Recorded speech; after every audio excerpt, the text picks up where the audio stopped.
Siapa yang boleh tolong kamu? Tentera-tentera kamu boleh tolong kamu tak? Kau lah tolong aku.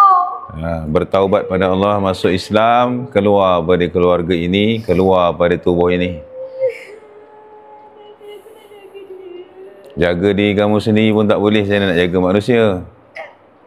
Kau sakitkan aku. Sebelum aku jaga dia baik je. Kamu tak boleh jaga diri kamu. Kalau kamu boleh jaga dia, mesti kamu boleh jaga diri kamu.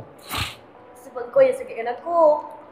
Allahumma salli ala Sayyidina Muhammad wa ala ali Sayyidina Muhammad.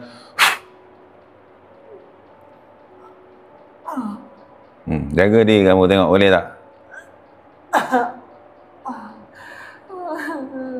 Tak boleh, aku sakit. Hanya Allah boleh menjaga makhluk. Tak ada makhluk boleh menjaga makhluk. Kamu kenal Allah? Kenapa tak sembah Allah?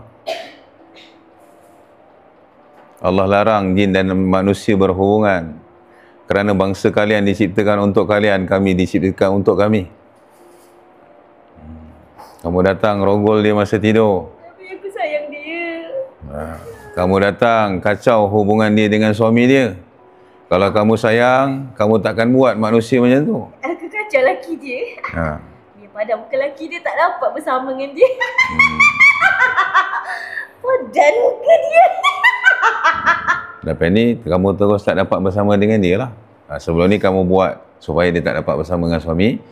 Lepas ni kamu hilang daripada dunia ni dan kamu tak dapat bersama dengan dia.